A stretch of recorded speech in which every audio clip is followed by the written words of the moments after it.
a Barcelona a esta hora. Pero entonces lo bueno es que podemos grabar y que podemos tener las sesiones acá para que todos podamos después igual estar estudiando y viéndolo, ¿vale? Muy bien, entonces, hace 8 días empezamos esta materia que se llama Historia de la Biblia.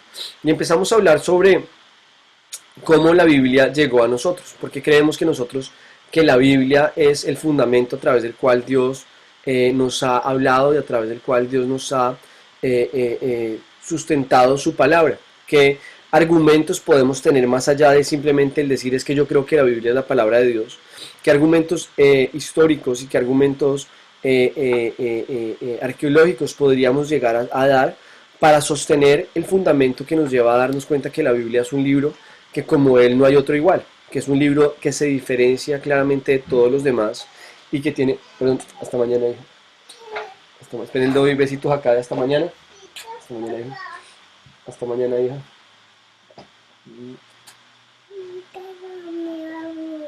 ¿Cuál yogur? Acá no hay ningún yogur. No, hombre, ya hablas con mamá. Hasta mañana. Vamos a dormir. No, hacemos acá porque... Listo. Perdónenme, siempre vamos a tener esta interrupción del besito de buenas noches con los niños. Bueno, entonces, vamos entonces a seguir acá y es, vamos a empezar a estudiar, o hemos empezado a estudiar qué argumentos tenemos para sostener que la Biblia es la palabra de Dios, más allá de simplemente los argumentos subjetivos que nosotros podríamos dar. Y empezamos a estudiar el Antiguo Testamento, empezamos a estudiar cómo se formó el Antiguo Testamento. Antes de esto estudiamos y hablamos sobre cómo la Biblia no es un libro que se fue escrito de forma secuencial o que sea un libro que haya sido escrito de una sola, por un solo autor y de una sola manera, sino que es un libro que más que un libro podría ser una colección de libros, que podría ser, cuando hablamos de Biblia, hablamos de biblios, de libros, una colección de libros, de papiros que sostenemos nosotros, que tienen pues una diferenciación frente a otros libros, y es que nosotros consideramos pues que es la palabra de Dios. Entonces empezamos a hablar sobre el Antiguo Testamento. Les explicaba que esta gran colección de libros que tenemos en la Biblia se divide en dos grandes partes, Antiguo Testamento y Nuevo Testamento. Hablábamos de que tal vez la palabra más adecuada para definir técnicamente a estas dos partes de la Biblia sería Nuevo Pacto y Antiguo Pacto, más que Antiguo Testamento y Nuevo Testamento. Deberíamos verlo como desde la perspectiva de lo que hablábamos del Berit, o pacto o alianza, en la cual el Señor pues ha hecho un primer pacto con Abraham, es lo que vemos en el Antiguo Testamento, y posteriormente vemos un nuevo pacto, que es lo que Dios nos regala a través de su Hijo, a través de Jesucristo. Entonces vamos a empezar a estudiar cómo llega la Biblia a nosotros, y vamos a empezar a ver que el Antiguo Testamento lo tenemos dividido, o el Antiguo Testamento está conformado por 39 libros, y estos 39 libros los encontramos desde la perspectiva de la colección de libros judíos, ¿cierto? Vemos que se divide en tres partes: la ley, los profetas y los escritos. Hablábamos de otra diferencia que podemos, otra división que podemos hacer con fines académicos para entender la Biblia o el Antiguo Testamento con un orden en el cual entendamos los tipos de libros que estudiamos, y podríamos decir que hablamos de la ley o la Torá o el Pentateuco, Génesis, Éxodo, Levítico, Números y Deuteronomio, y podríamos afirmar que tenemos también unos libros proféticos, que son los libros que componen los profetas mayores y los profetas menores, y tendríamos unos textos poéticos que serían Salmos, Proverbios, Eclesiastés, Cantares, y tendríamos unos libros históricos que serían Reyes, Crónicas, Samuel, que son libros que nos van a narrar la historia del pueblo de Israel, así como de repente podríamos encontrar un libro de historia de España, por ejemplo. Pues para los judíos estos libros, primero Samuel, Crónicas, Reyes, son libros que recogen su historia y su origen de las primeras instituciones de alguna manera de gobierno que ellos tuvieron en su historia. Entonces vemos que en el Antiguo Testamento vemos una división desde la perspectiva de los judíos y una división, digamos, para fines académicos, en la cual lo dividimos en 4 partes. ¿Por qué es importante este punto? ¿Y a qué nos vamos a dedicar inicialmente hoy? La primera parte de la clase de hoy la vamos a dedicar a explicar ¿Por qué esos 39 libros hacen parte del Antiguo Testamento y no otros? ¿Por qué no hemos agregado otros libros? ¿Y por qué están esos? ¿Por qué no hemos excluido a ninguno de ellos?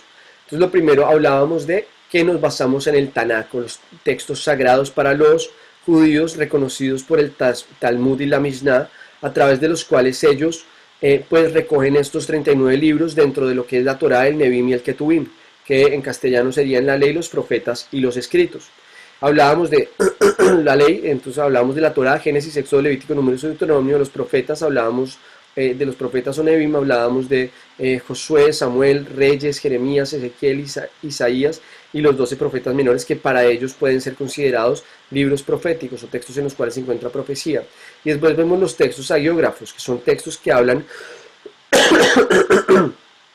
de la vida de algunas personas que para ellos resultan ser personas que tuvieron un papel fundamental dentro del desarrollo de su pueblo. Encontramos Ruth, Salmos, Job, Proverbios, Eclesiastés, Cantar de los Cantares, Lamentaciones, Daniel, Esther, Esdras, Nehemías y Crónicas. Eh, entonces, estos fueron hasta acá hablamos hace 8 días. Este fue un pequeño resumen que les hago de lo que hablamos hace 8 días. Si alguien no pudo conectarse, igual en el grupo tienen la clase para que puedan verlo con mayor profundidad, porque bueno, hablamos mucho más detenido de todo esto y contestamos algunas preguntas acerca de esto en la sesión anterior. El segundo argumento que vamos a tener para referirnos a los libros del Antiguo Testamento como parte de los, porque esos 39 libros son los que componen el Antiguo Testamento y no otros, lo basamos en el testimonio de Jesús, en los textos o los libros que fueron reconocidos directamente por Jesús. Recordemos que cuando Jesús vive no teníamos todavía Nuevo Testamento, el Nuevo Testamento parte de la vida de Cristo. Por lo tanto, había unos textos que para Jesús eran sagrados y que hacían parte de su vida como judío. Y para esto quiero que veamos Lucas 24:44, Mateo 23:35 y Lucas 11:51. No sé si me pueden ayudar, voy a darle versículos algunos, si me puede ayudar Alejandro con Lucas 24:44, si de repente Cata Melgarejo, ¿me puedes ayudar con Mateo 23:35, porfa? Y si de repente Sara Velandia, ¿me puedes ayudar con Lucas 11:51, ¿vale? Para que podamos verlos cada uno. Entonces, si quieres, cuando Alejandro tengas Lucas 22:44, me avisas. Bueno, Listo, ya. ya lo tienes, buenísimo. Entonces, léenoslo, porfa. Lucas 24:44. Cuando ¿Mm? todavía estaba yo con vosotros, os decía que tenía que cumplirse todo lo que está escrito acerca de mí en la ley de Moisés, en los profetas y en los salmos. Vale. Entonces, acá empezamos a ver unos textos o unos libros que Jesús cita dentro de lo que él tendría que cumplir o dentro de lo que él tenía que vivir. Y nos habla de la ley de Moisés, que cuando hablamos de la ley de Moisés debemos entender lo que les hablaba de la Torá, Génesis, Éxodo, Levítico, Números y Deuteronomio. Vamos a ver también los profetas, de los cuales está haciendo referencia a Jesús, y vamos a ver los salmos. Es una primera aproximación que nos da Jesús a esos agiógrafos o a esos textos poéticos también con respecto a los salmos. ¿Vale? Veamos Mateo 23:35. Ya se me olvidó a quién le pedí el favor. A Cata. Dale, Cata, porfis. Así recaerá sobre ustedes la culpa de toda la sangre justa que ha sido derramada sobre la tierra, desde la sangre del justo Abel hasta la de Zacarías, hijo de Berequías, a quien ustedes asesinaron entre el santuario y el altar de los sacrificios. Vale. Entonces vemos una cita histórica que nos está haciendo acá Jesús, en la cual nos está haciendo referencia desde lo que sucede en la vida de Abel, de la muerte de Abel por causa de Caín, y nos lleva hasta la vida de Zacarías, nos va a generar un hilo conductor, un punto de partida y un punto final dentro del Antiguo Testamento, dentro de los casos en los cuales se derramó sangre, ¿cierto? Hubo situaciones difíciles, y acá vemos entonces el testimonio de Jesús hablándonos de los textos que hacen parte de lo que para él era los textos sagrados. Veamos Lucas 11:51, porfa, Sara, porfis. Sí, desde el asesinato de Abel hasta el de Zacarías, a quien mataron entre el altar y el santuario. Sí, De verdad se culpará a esta generación. Ujú. Entonces está haciendo una cita nuevamente acá Jesús, lo vemos en Lucas, en la cual nos está hablando nuevamente de lo que le compartíamos ahora con la lectura que hizo Cata en Mateo 23:35. Nos está haciendo un recuento de todas las, digamos, nos da un punto de partida y un punto final que para quienes estaba hablando Jesús, pues era un hilo conductor, una historia en la cual sabían en quién empezaba y en qué terminaban, y quiénes estaban en medio de toda esa historia, y que son, nuevamente, insisto, los textos que podemos ver en el Antiguo Testamento. Fíjense algo acá importante, y es que no encontramos dentro de los textos de los evangelios. Hoy vamos a profundizar un poco en la idea de los evangelios, en qué son los evangelios, Mateo, Marcos, Lucas, Juan, porque creemos que esos son los evangelios, porque son esos los que nosotros aceptamos y cómo podemos estudiarlos. Vamos a darnos cuenta que en este ejercicio vamos a darnos cuenta que no hay cita alguna por parte de Jesús. Jesús cita muchas profecías. Por ejemplo, en el Evangelio de Juan, Jesús cita muchísimas profecías en las cuales él dice, porque ya escrito está, o se dijo así, o como está escrito, o como la ley lo dice, ¿cierto? O como el profeta tal lo dijo. Y no hay ninguna cita que encontremos de parte de Jesús a textos que no estén dentro del Antiguo Testamento, de lo que nosotros reconocemos como parte de la Biblia, en lo que corresponde a la categoría del Antiguo Testamento. Entonces es importante que nos fijemos en el testimonio de Jesús, en Jesús qué libros nos cita y a qué libros hace referencia dentro de su vida. Aquí doy 3 citas que nos permiten pues ver de alguna manera un hilo secuencial dentro de lo que recoge el Antiguo Testamento, y adicionalmente pues vemos unos textos que son reconocidos por Jesús en su momento como textos sagrados. Debemos ver también que en el año 180 a.C., otro elemento que nos va a permitir sostener que los 39 libros que componen nuestro Antiguo Testamento son los reconocidos por nosotros, vamos a encontrar un libro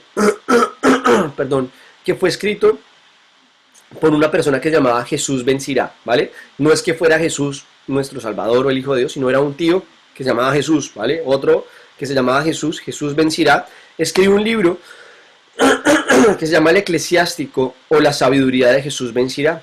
Y este texto es un texto escrito en el año 180 a.C., que no es un libro canónico, no es un libro que nosotros recogemos dentro del canon bíblico, pero que es un texto que de alguna manera hace referencia o dentro del cual se hace un reconocimiento de cuáles eran los textos sagrados para los judíos en ese momento. Y encontramos en este libro del Eclesiástico pues un reconocimiento por parte de un judío con respecto a los textos que eran reconocidos por los judíos, y en estos textos son reconocidos los 39 libros que nosotros reconocemos o tenemos dentro del Antiguo Testamento.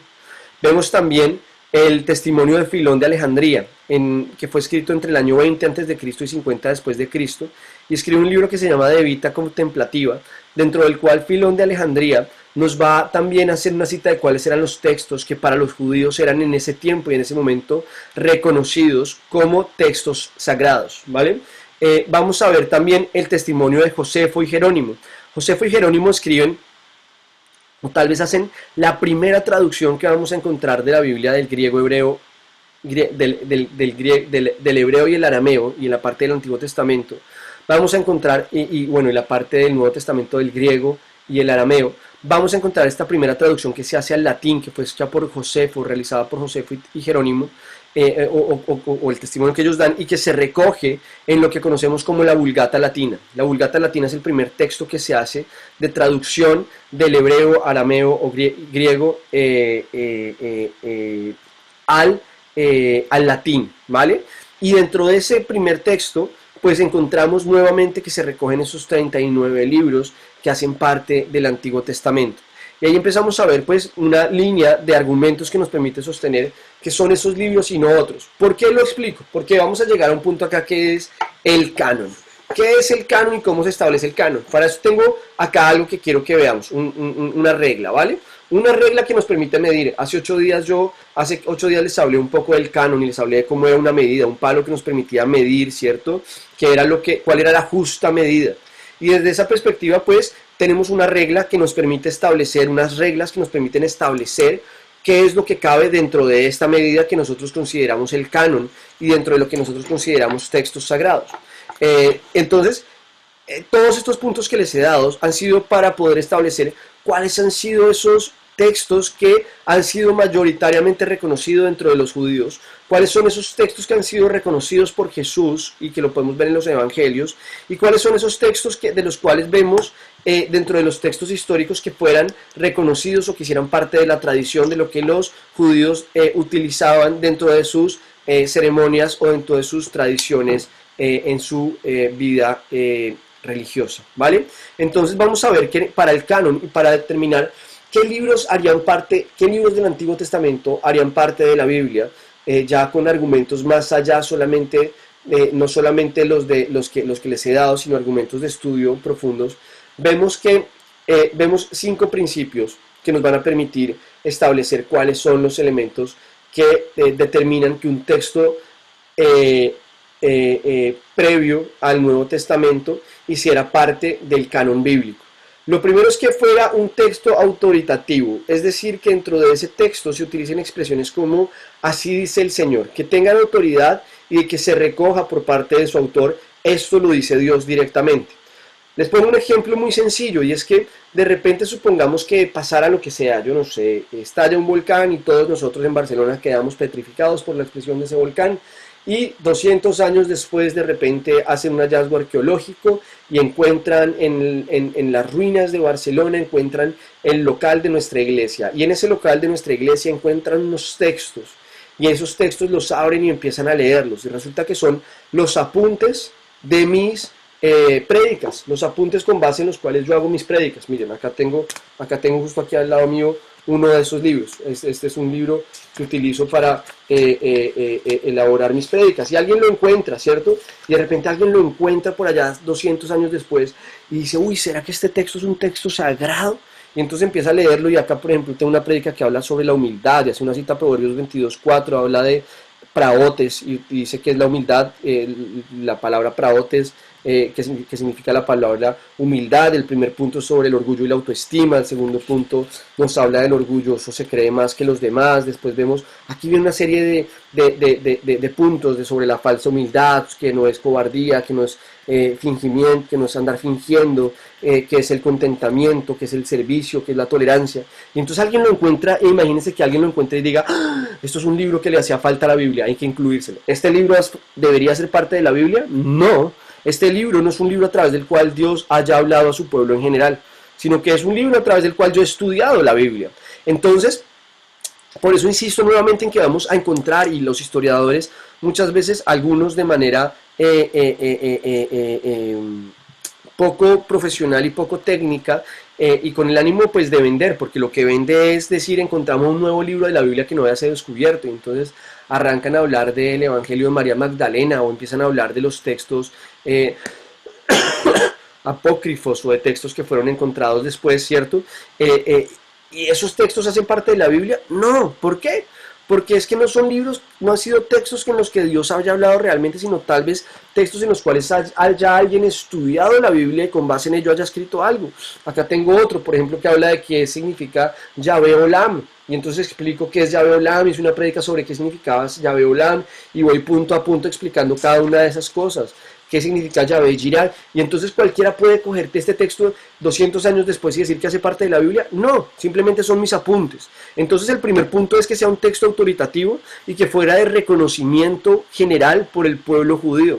Lo siguiente es que fuera un libro que fuera o que tuviera de alguna u otra manera, si bien hay libros que tienen un gran contenido profético y por eso los consideramos textos proféticos como Isaías, Jeremías, ¿cierto? Porque tienen un contenido profético tremendo. También se debía ver que el texto fuera profético, bien porque en él mismo se recogieran profecías sobre el pueblo de Israel o sobre el Mesías, o porque o sobre los últimos tiempos, o adicionalmente porque ese texto no contradijera las profecías, que ese texto no podía tener contradicción con respecto a lo que las profecías establecían. Entonces nuevamente encontrando unos apuntes de alguien que por allá hace 800 años o hace 1000 años en un estudio bíblico decidió escribir lo que se le ocurrió, y se le ocurrió la idea más descabellada del mundo, y entonces 800 años después alguien encuentra ese texto y pretende incluirlo dentro de la Biblia porque considera que hace parte de ella. Entonces, nuevamente insisto, primero que es autoritativo, segundo que es profético, tercer punto que nos va a permitir entender el canon del Antiguo Testamento, entender que sea un libro auténtico. ¿Qué significa que sea un libro auténtico? Que haya certeza con respecto a los hechos que narra, con respecto a los temas y los puntos que desde el punto de vista histórico se puede sostener. Por ponerles un ejemplo muy sencillo, la dinámica, y ahí viene el punto 4, es el dinamismo, y es la dinámica en el lenguaje. No era lo mismo, o no es el mismo estilo literario que utilizamos o que encontramos en Job, el libro más antiguo de la Biblia, al que encontramos en Génesis o al que encontramos en Romanos, por ejemplo, donde Pablo nos habla. Son estilos literarios muy diferentes porque hay muchos años de distancia. Es como si escribiéramos un libro hace 50 años o lo escribimos ahora. O tan sencillo como coger la Reina Valera en la nueva versión internacional o la nueva traducción viviente, donde vamos a darnos cuenta que el lenguaje es sumamente dinámico y que se escribe o que se entiende de una manera diferente.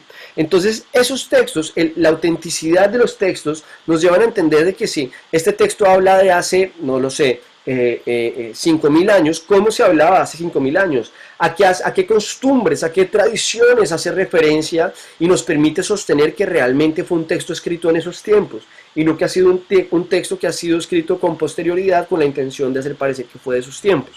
Y ahí viene el punto 4 y es el dinamismo, y es darnos cuenta cómo el texto o el lenguaje ha sido dinámico y se ha adaptado a su tiempo, está adaptado a su tiempo y podemos ligarlo directamente con los tiempos en los cuales fue escrito. Por ponerles un ejemplo, el libro de Daniel fue escrito en tiempos del rey Nabucodonosor. Entonces, en esos años o en ese tiempo, ¿qué hechos históricos nos permiten soportar que lo que cuenta Daniel sea verdad? Adicionalmente, que nos permite soportar y sostener que la manera en que fue escrito originalmente ese texto coincide con el tiempo al cual él está haciendo referencia. Y quinto, y este es el punto importante que de repente les decía en el punto 1 con respecto al punto que es autoritativo, es que sea un libro que haya sido recibido, reunido, leído y usado por el pueblo de Israel. Que haya sido utilizado, leído, reunido por todo el pueblo de Israel. Vamos a darnos cuenta que dentro del pueblo judío, hoy en día todavía hay grandes diferencias, ¿no? Encontramos, por ejemplo, los judíos magrebíes, ¿cierto? Y entre los magrebíes pues hay una diferencia grande en la manera en que funcionan o hacen las cosas con respecto a otros, ¿cierto? ¿Por qué? Porque algunos judíos cuando salen de Israel, ¿cierto? Algunos quedan en la zona oriental de Europa, otros vienen a la zona más occidental, ¿cierto? Y vienen, por ejemplo, a la península ibérica, que tienen una profunda importancia dentro de la historia, por ejemplo, de España. Y vamos a darnos cuenta que dentro de ellos hay algunos libros que no son recogidos o reconocidos por todos los judíos. Entonces volvemos a este punto y es los textos que han sido reconocidos, reunidos, leídos y usados por el pueblo judío hacen parte de ese canon del Antiguo Testamento para nosotros, ¿vale? Y que nos llevan a entender o a establecer esos 39 libros que nosotros consideramos que hacen parte del Antiguo Testamento, ¿vale? Hay algunos principios secundarios, unos principios que de repente nos van a permitir terminar de definir o entender si esos libros sí hacen parte o deberían hacer parte, o principios que nos permiten soportar nuevamente la idoneidad de esos libros. Vemos entonces, el primero es que los libros deberían contar con la autoría o respaldo apostólico. ¿A qué voy con esto? Que los textos debían ser reconocidos por los apóstoles de la iglesia primitiva, ¿vale? Que los apóstoles también los hubieran reconocido. Su autoridad debía haber sido previa a la iglesia primitiva. Para que un texto haga parte del Antiguo Testamento, pues sus hechos tienen que haber sido previos, o su narración, o su historia, su escritura, tiene que haber sido previa al momento en el cual encontramos el nacimiento de Cristo. Porque si no, pues harían parte del Nuevo Testamento. Entonces, ¿qué pasa con esto? Pues que hay algunos textos dentro de los judíos que han sido escritos con posterioridad al nacimiento de Cristo y que ellos estudian y que ellos recogen, pero que no hacen parte de nuestra Biblia porque son posteriores al nacimiento de Cristo. Y tercer punto, deberían estar en armonía con los libros de los cuales nadie dudaba de su canonicidad. ¿A qué voy con esto? Hay algunos libros frente a los cuales no había ninguna duda con respecto a su canonicidad, sobre todo los del Pentateuco, Génesis, Éxodo, Levítico, Números y Deuteronomio.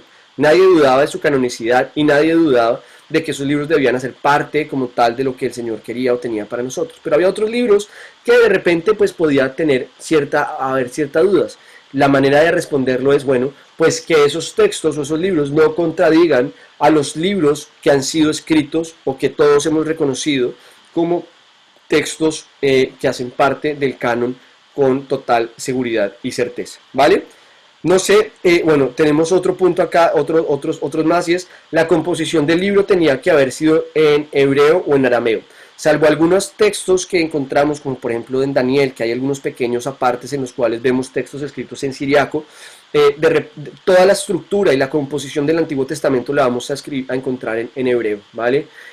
Algunos asuntos en arameo, pero toda la composición de los libros tendría que ser previa o haber sido realizada en hebreo o en arameo. Quinto punto, pues la antigüedad. ¿Qué antigüedad tenía?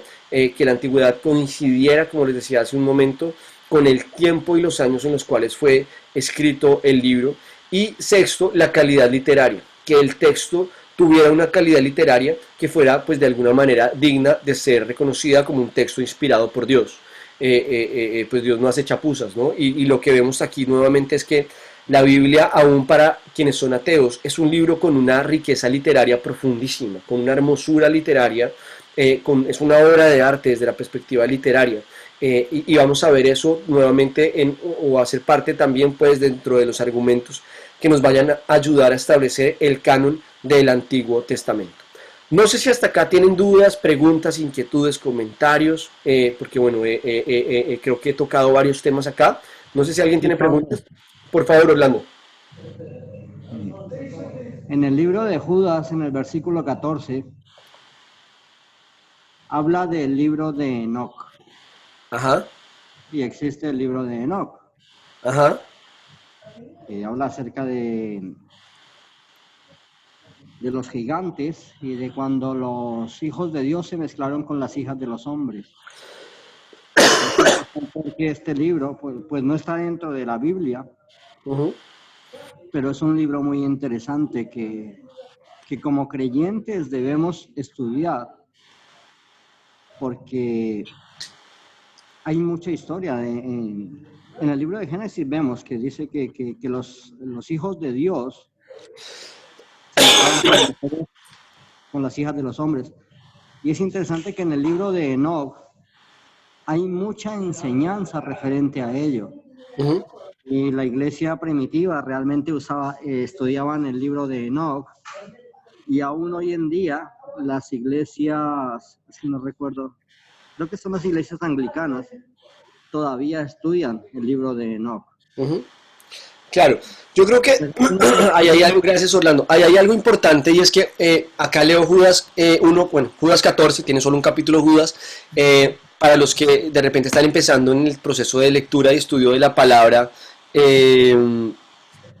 algo que es importante acá es que este Judas del que estamos hablando no es el Iscariote, ¿no? No es el traidor, no es quien traicionó a Jesús, sino que es otro Judas. De hecho es un Judas pues que bueno, va a tener el privilegio de tener este texto dentro de la composición de la Biblia. Bueno, entonces en este libro vemos en el versículo 14 que desde el versículo 13 nos está hablando, bueno, nos empieza a hablar, nos está hablando del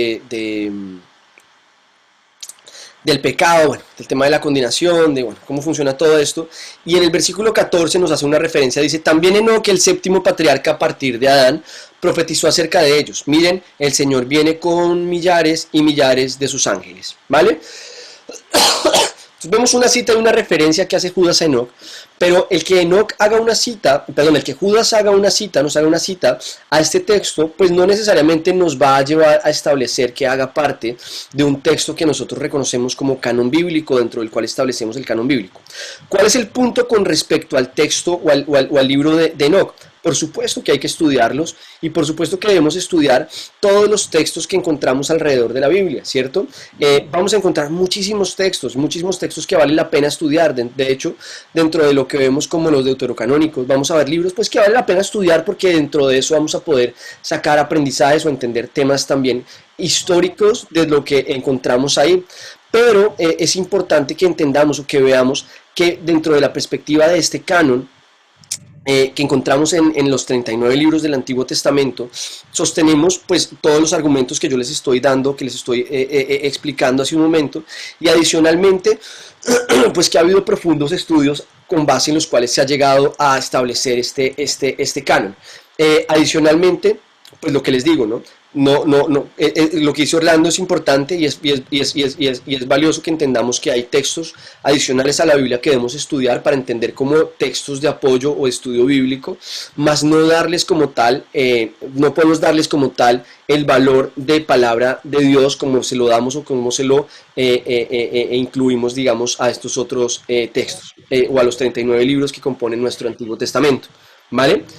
No sé si más o menos, y bueno, y para puntualizar un poquito más lo que Orlando nos comparte, ¿vale? Pablo, ¿Sí? pero sí, Judas, no, es que no recuerdo y no estoy muy seguro. Me parece que Judas era uno de los hermanos de Jesús. Ajá, No, sí. no, Una de las teorías que hay es que este Judas era uno de los hermanos de Jesús, que no creía en él en tiempo de su vida y con la resurrección empieza a creer. Y dicen que la iglesia primitiva usaba mucho el libro de Enoch, porque es cuando enseña la historia de cuando el hombre se corrompió, cuando los hijos de Dios, que se refiere Sí. a ángeles caídos, Ajá. tuvieron relaciones con las hijas de los hombres, que eran mujeres, dice que muy hermosas. Y igual, sabemos que son muy hermosas. Sí. Y dice que los hijos de estos ángeles Uh-huh. eran gigantes, y lo que encontramos cuando en el libro de Josué, que habla de gigantes, cuando fueron a espiar la tierra, y habla de los gigantes de Anak y de todas estas historias. Es interesante ver este libro, o sea, no están dentro del canon de las escrituras, Sí. pero yo les animo que estudiemos, porque esto nos abre mucho la mente de ver cómo el diablo y sus ángeles y sus demonios han corrompido tanto la creación de Dios desde el principio. O sea, estos ángeles caídos corrompieron, y al mismo tiempo dice, pues hay muchos estudios que, bueno, he estudiado un poco, que dicen que estos ángeles también fueron los que influyeron para que los consultaran con los muertos, con los demonios, y todo lo que estamos viendo ahorita de la astrología y de todas estas cosas de la brujería, dice que fue inculcado por estos ángeles caídos a la humanidad. Uh-huh.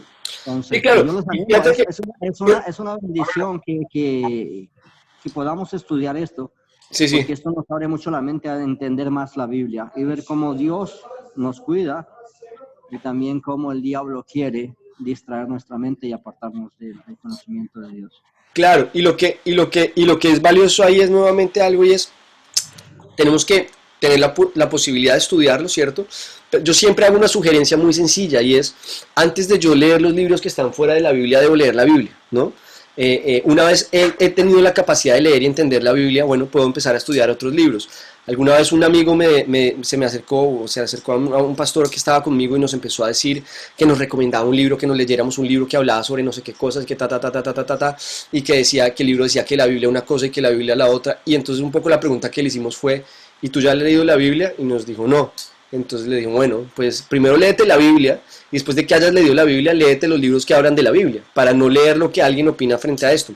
Con esto insisto en, es valioso y es importante poder leer estos textos y estos libros adicionales que vemos y que tenemos y que pues tenemos una cita, o sea, tenemos una referencia en Judas que nos hace referencia al libro de Enoch, pero que pues insisto nuevamente porque pues dentro de quienes estamos en el grupo pues tenemos personas que llevan muchos años y otros que estamos empezando en el proceso de lectura de la Biblia, ¿no? Y desde esa perspectiva creo que debemos saber ir dando los pasos que debemos dar y por supuesto estudiar y a profundidad y a mayor profundidad y a mayor conocimiento pues vamos a poder tener mayor certeza frente a todo lo que Dios tiene. Adicionalmente, frente a toda la cuestión o todos los asuntos de la realidad espiritual que vivimos nosotros diariamente, vamos a darnos cuenta que no más en los evangelios, vamos a darnos cuenta de toda la manera en la que Cristo nos da, creo que el mejor manual de batalla y guerra espiritual que podemos encontrar, bueno, lo encontramos en toda la Biblia, pero en los evangelios vamos a encontrar un manual de guerra espiritual en el cual vamos a encontrar cómo Jesús nos enseña y nos da la autoridad para poder enfrentar ese tema, por ejemplo, ¿cierto? Entonces, me parece una apreciación muy valiosa y que me adhiero, y a la cual adicionalmente me parece importante pues recalcar el tema de pues entendamos en qué momento estamos cada uno de nosotros en el proceso de estudio de la Biblia para saber en dónde, qué leemos y qué estudiamos en cada momento. Creo que Andrés Osorio quería decir algo. Hola Pablo. Sí, Eh, sigue. yo la verdad discrepo un poco con lo que dice pues Orlando. Yo hace pues, varios años hice un estudio sobre los libros apócrifos y Sí. entre ellos pues se encontraba el libro de Enoc. Pues el Uh-huh. libro de Enoc se divide básicamente en 7 partes, pero hay algunas discrepancias en cuanto a la Biblia que por eso no se tuvo en cuenta en el canon. Y uno es Uh-huh. en cuanto al origen de, pues, de Adán y Eva, que el libro de Enoch dice que no era Satanás el que estaba ahí, sino era un ángel, otro ángel. Y otras discrepancias que hay que si de pronto quizás nos metemos al principio sin saber la Biblia y tener un estudio profundo de la Biblia, nos metemos a estudiar el libro de Enoch, vamos a terminar un poco confundidos. Por También eso, con lo de los nefilim y el origen de muchas otras cosas, que me parece a mí que son temas que debemos tener una base bíblica muy sólida como para entrarnos en claro. esos temas que son un poco profundos y que nos pueden quizás mover un poco de la realidad que conocemos. Entonces me parecería a mí que no es muy prudente estudiar el libro de Enoch cuando uno está empezando a estudiar la Biblia. De acuerdo, y ahí es donde insisto nuevamente, creo que lo que nos anima a la reforma protestante, ¿no? Y lo que estudiamos o lo que hemos entendido sobre la reforma protestante es que nos anima a que yo como creyente pueda tener una aproximación directa y real a las escrituras para poder tomar conclusiones y un estudio personal y real de lo que estoy viendo. Y por eso creo que frente a los libros apócrifos, ¿cierto?, deuterocanónicos, nosotros no debemos jugar el papel de decir te prohíbo que lo veas o lo tapo, ¿cierto? Y no puedes estudiarlo, no puedes verlo, ¿cierto? Porque creo que caeríamos en el mismo error que cayó la iglesia previo a la reforma protestante. Lo que sí creo que es importante es que nosotros podamos dotarnos de herramientas suficientes para entender la palabra de Dios y primero entender y poder alimentarme claramente de la palabra de Dios antes de estudiar los textos que hay a su alrededor y frente a los cuales pues tal vez vamos a poder llegar a conclusiones cada uno de nosotros, ¿no? Y para de repente insisto en esto, una vez yo, por supuesto, haya estudiado la palabra, ¿cierto? Pueda entenderla, pueda tener claridad. Si yo de repente no me he leído ni siquiera el Nuevo Testamento, ¿qué me pongo a leer, por ejemplo, alguno de los libros del Antiguo Testamento y me puedo pegar una enredada en la cual ahí sí es que no entiendo nada? Porque creo que debemos entender los pasos que vamos dando. La palabra nos dice que debemos anhelar la palabra como un niño anhela la leche y que debemos ir alimentándonos y entendiendo que no nos podemos quedar con leche toda la vida, sino que hay un momento en que tenemos que pasar a alimentos sólidos, pero eso nos lleva a entender que por supuesto que hay un momento en el cual necesitamos leche, ¿cierto? Aunque un niño necesita leche y no puede pasar a alimentos sólidos inmediatamente, porque se va a atorar con eso, porque no va a poder avanzar o digerir aquello que va a consumir. Por lo tanto, creo que debemos ir estudiándolo no con un velo, ¿cierto? Ni con un temor frente a otros textos, sino más bien con una estrategia real y clara por parte de cada uno de nosotros para ir entendiendo cada cosa que vamos viendo. Es un poco como si tú en cualquier estudio que estás haciendo, ¿cierto? En vez de estudiar, empezar por la introducción de algo, quieres empezar de una a la práctica, pues vas a tener muchos problemas y vas a patinar muchísimo, y puede que pues te atores con lo que estás tratando de consumir, ¿no? Hay algo que a mí me parece importante y que esto lo dije en alguna de las reuniones, bueno, no, tal vez no lo dije yo, creo que lo dijo mi hermano, bueno, no me acuerdo bien, pero es algo que comparto y es, tenemos que tener cuidado con lo que consumimos en Internet, porque en Internet hay muy buen material, pero así como hay muy buen material, vamos a encontrar cosas que cualquier persona puede coger y subir lo que quiera decir y puede generar un montón de dudas y preocupaciones en quienes están empezando a estudiar la palabra de Dios y tratar de ver qué estudios tiene quien yo estoy escuchando y a quien yo estoy siguiendo para poder decir claramente, bueno, si esta persona o no tiene argumentos para poder verlo, ¿no? Pablo, Entonces, un poco esto. Cuéntame, dime Orlando. la misma palabra dice escudriñarlo todo, retener lo bueno, Totalmente de acuerdo. ¿vale? Y entonces, Yo sé que muchos de los que estamos en el grupo estamos empezando a estudiar la escritura, pero el Espíritu Santo también nos inquieta, dice que debemos escudriñar las cosas, Ujú. que todo nos es lícito, pero no todo conviene. Ajá. Entonces, tal vez es No lícito, todo por ejemplo, nos leer el conviene. libro de Enoch, es completamente lícito, pero tal vez para Exacto. algunos de nosotros en este momento no es conveniente, Mm, porque todo me no, es sí, sí, lícito, más exacto, no todo exacto. me conviene en todo momento. En eso estoy de acuerdo, pero yo les animo, o sea, Totalmente, sí. Y yo hermoso, creo que, es hermoso estudiar las escrituras y lo que estamos haciendo ahorita con este curso es escudriñar las escrituras. sí, sí, Pero una de las cosas es esas, que debemos escudriñar más allá claro, de lo que nos totalmente de enseña. acuerdo. Y creo que parte de la razón por la cual me encanta que ustedes estén conectados, por la cual de repente dentro de nuestra prioridad como iglesia está hacer esto, créanme que a nosotros el tiempo que invertimos nosotros pues, como pastores, lo tenemos que invertir muy estratégicamente, sobre todo cuando no tenemos dentro de nuestro equipo de trabajo a nadie más que a nosotros mismos contratados o de tiempo completo para hacer este tipo de actividades.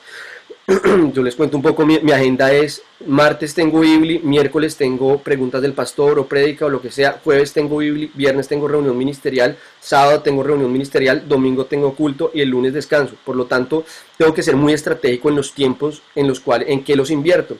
Pero tengo una convicción real y profunda en que lo que nosotros tenemos que invertir nuestro tiempo como iglesia es en capacitar a las personas para estudiar la Biblia, para escudriñarla y para llenarse de herramientas que les ayude a crecer espiritualmente. Y es muy valioso poder avanzar, y lo que yo quiero con esto es que todos nos dotemos. Lo que creo que debemos hacer es, y lo que Dios nos llama a hacer es, cuando hacemos discípulos, es dotarnos todos de herramientas para poder entender lo que nosotros estamos predicando y lo que nosotros estamos escuchando, y para poder ir más allá, y que tal vez llegará el momento en que tú vas a crecer y vas a poder decir voy a estudiar otra cosa, voy a profundizar en este otro tema. Y estoy totalmente de acuerdo en que debemos estudiarlo todo y retenerlo bueno, y no quedarme solamente con que me dijeron, no, es que ese libro no está en la Biblia porque alguien dijo que no, sino poder entender las razones, ¿cierto? Poder estudiarlo y poder profundizar, y tal vez cuando yo pues ya haya tenido más herramientas, pues voy a poder llegar más a mayores conclusiones, y muy probablemente voy a poder sacar enseñanzas de hecho de ese libro y de esos textos, ¿vale? De repente vamos a ver pues muchos textos que van a aparecer y que vamos a empezar a ver que pues es valioso e importante que podamos ver el sustento que tiene cada uno de ellos y la profundidad que hay en cada uno de ellos. Pero, como lo digo, entendiendo que lo que comparto completamente el punto de Orlando, y creo que lo resume muy bien, y es verlo todo y retener lo bueno, ¿cierto? Todo me es lícito, mas no todo me conviene. Y tal vez va a haber un momento en el cual voy a tener la madurez suficiente para poder hacer algo más, ¿cierto? Esto va un poco mucho, un poco mucho, perdón por qué frase más fea, ¿no? Un poco mucho, qué horror en el castellano haber dicho eso, un poco mucho, pero bueno, borremos, olvídense que dije un poco mucho, pero un poco lo que quiero que veamos acá es, todos estamos en un proceso, y por eso debemos, y el proceso nunca se acaba, y en ese proceso tenemos que estudiar y no conformarnos con lo que tenemos, sino estudiar constantemente y seguir creciendo en lo que vamos recibiendo. Y creo que el reto como iglesia es poder estar a la altura de la necesidad de su congregación, pudiendo alimentarla de lo que cada momento de su vida va necesitando, ¿vale? Con esto, si quieren, sigamos adelante. No sé si Orlando, creo que quieres decir algo más o seguimos adelante. No, que es interesante. Sí, sí. Y ojalá que Dios nos permitiese tener, o sea, los cursos de ADN son muy rápidos, porque hay muchos temas en los cuales hay que profundizar y pues un Sí. consejo para la iglesia ese. Si ojalá se pudiese extender un poco más los cursos de ADN para enseñar a la gente a estudiar las escrituras, sería maravilloso, porque Claro, hay mucho que estudiar, hay mucho, mucho. Y claro. el curso de ADN es muy rápido. Uh-huh. Claro, pero mira que el curso de ADN son los primeros pasitos que te tienen que llevar a al curso de madurez espiritual, que te tienen que llevar al curso de llaves del poder, que te deberían traer al Libri, que te deberían conectar con un grupo pequeño, donde vamos a seguir estudiando la palabra. Porque al final creo que si hiciéramos un curso para eso, no acabaríamos, o sea, un curso creo que todos tenemos que entender que estamos matriculados en un curso que no va a acabar nunca, y que tenemos que estar en constante estudio de la palabra, y que como iglesia tenemos que suplir la necesidad de todos, ¿no? Amén. Sigamos Vale. estudiando. De acuerdo, gracias Orlando. Gracias por la apreciación y gracias, Andrés, también por tu comentario. Bueno, seguimos entonces. Ya que estamos un poquito en el tema, vamos a entrar a hablar de algunos textos o libros, sin detenernos ahora. Más adelante lo haremos, en esta clase lo haremos, vamos a estudiar, no vamos a estudiarlos cada uno de ellos, sino que vamos a hablar un poquito de cuáles son esos libros y por qué no hacen parte de nuestro canon bíblico. Pero vamos a encontrar y vamos a empezar a tener una palabra que va a ser acá importante, y es la palabra apócrifos. La palabra apócrifo hace referencia a las obras literarias especialmente que son de dudosa autenticidad en cuanto al contenido o a la atribución de quien está diciendo que lo escribió. Entonces, los libros apócrifos son los libros que desde una perspectiva histórica o desde una perspectiva arqueológica no tenemos argumentos o un sustento real que nos permita establecer su idoneidad con respecto a su contenido o con respecto a quien lo escribió en su momento, ¿vale? Y entonces vamos a ver que hay algunos documentos, la mayoría de esos textos apócrifos son textos que tienen su origen,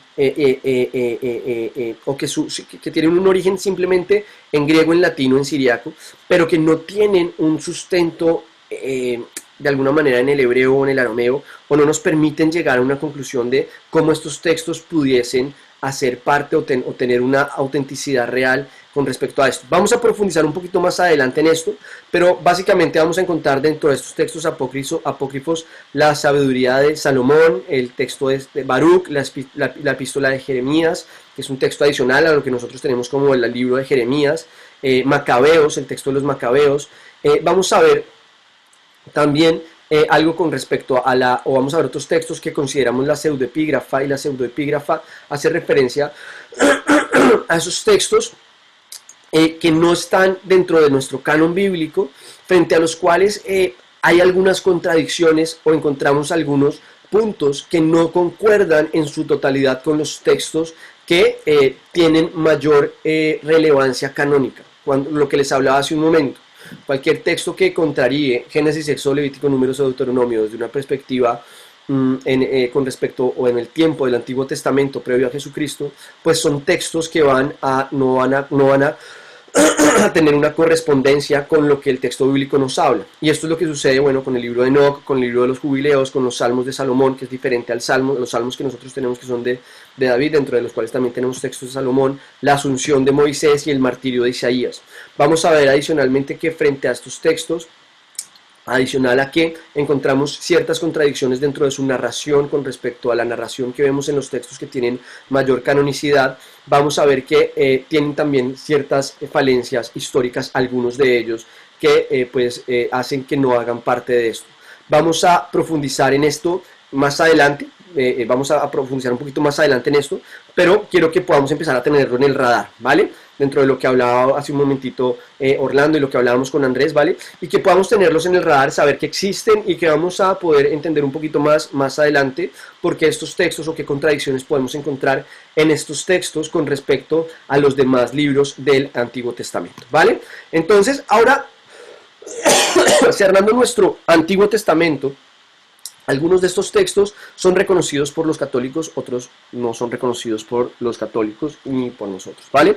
¿Cómo llegó el Nuevo Testamento a nuestras manos? ¿Cómo podemos argumentar que el Nuevo Testamento, es lo que nosotros tenemos hoy en día, ¿vale? Entonces tenemos acá 27 libros, 27 libros que componen nuestro Nuevo Testamento.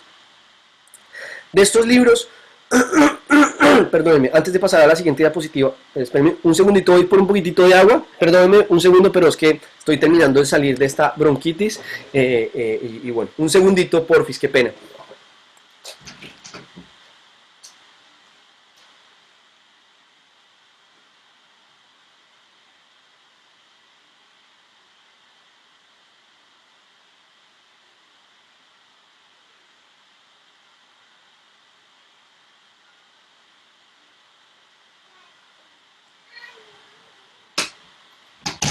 Vale, muy bien, perdónenme, pero es que estoy flemático, entonces me toca seguir trabajando en eso. Ojo, flemático es de los temperamentos, ¿no? Colérico, sanguíneo melancólico y flemático. Bueno, vamos entonces a los 27 libros del Nuevo Testamento. Los 27 libros del Nuevo Testamento encontramos que se dividen en las siguientes partes. Primero tenemos los evangelios. La palabra evangelio significa buenas noticias, buenas nuevas. La palabra evangelio originalmente no estaba limitada al concepto bíblico. Evangelio o un evangelista era quien llevaba noticias buenas a un lugar. Unas noticias que eran tan buenas que podían cambiar el rumbo de un estado o de una nación. Por ejemplo, cuando alguien venía y contaba que el ejército nuestro había ganado una guerra, esto era una noticia evangelística, una muy buena noticia. Nosotros, de alguna manera, dentro del contexto bíblico, nos terminamos apropiando de la palabra evangelios para referirnos a las buenas noticias que nos trae Jesucristo y a lo que hace Jesús. Entonces, lo primero que encontramos en el Nuevo Testamento son los evangelios, Mateo, Marcos, Lucas y Juan. Estos textos nos cuentan, nos narran la vida de Jesús, y dentro de estos textos vamos a encontrar sus palabras, sus historias, lo que él vivió, su nacimiento, su vida, su muerte y su resurrección. Estos 4 libros vamos a profundizar un poquito más ahorita en cada uno de sus autores y qué contienen y cuál es el propósito por el cual se escribieron. Pero estos 4 libros van a ser de alguna manera fundamentales. Todos los libros de la Biblia son fundamentales, pero pues dentro de nuestra fe creo que lo primero que tenemos que entender y haber estudiado a profundidad son los evangelios, porque es lo que hace Jesucristo por nosotros, lo que vino a hacer y lo que es y por qué se entregó por nosotros. Entonces tenemos Mateo, Marcos, Lucas y Juan, evangelios. Después vamos a tener un libro histórico que es Hechos de los Apóstoles. Hechos de los Apóstoles es un texto que nos narra las historias de la iglesia primitiva. Después de que Jesús muere, resucita y se va, ¿cierto? Y están los discípulos, se quedan solos y dicen, ¿y ahora qué hacemos? Y toman la decisión de reunirse y empezar a trabajar juntos en equipo. Y conforman lo que pues es una comunidad de creyentes, que es lo que es la iglesia primitiva. La iglesia primitiva simplemente fue que se reunieron y establecieron una comunidad, los discípulos de Jesús, que giraban en torno a los apóstoles, que eran los discípulos directos de Jesucristo, que inicialmente se reúnen y empiezan a construir pues todo el movimiento cristiano. Recordemos que la palabra cristiano no fue definida directamente por los cristianos. Los cristianos no empezaron a hacerse o a presentarse como cristianos a ellos mismos, sino fue una manera a través de la cual las otras personas empezaron a reconocer a los judíos o a quienes creían en Jesús como el Mesías.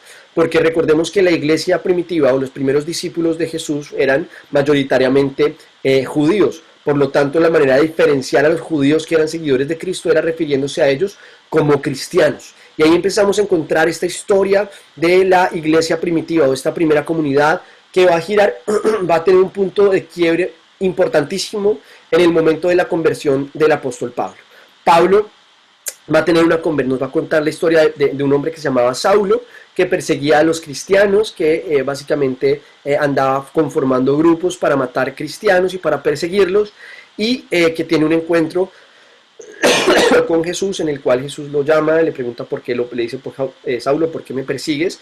Y termina pues después cambiando su nombre, llamándose Pablo, teniendo un encuentro con un hombre que Dios envía, que tiene un papel muy corto dentro de la historia bíblica, pero que tiene un papel fundamental, y es este hombre que se llama Ananías, al cual Dios utiliza para predicar a Pablo y que le comparte la palabra a Pablo, y a través del cual Pablo termina tomando una decisión por Cristo. Entonces Hechos de los Apóstoles nos va a tener una primera parte que nos va a hablar de cómo se empieza a conformar la iglesia, de cómo tienen que escoger a ese discípulo que va a reemplazar a Judas Iscariote, y cómo lanzan suertes para escoger quién va a ser la persona que va a quedar a cargo de eso, cómo los apóstoles tenían mucho trabajo y tenían que estar pendientes de mucha gente y no sabían qué hacer, y toman la decisión de nombrar a unos personajes que son los diáconos para que puedan apoyarlos en todas las labores logísticas dentro de la comunidad que ellos vivían.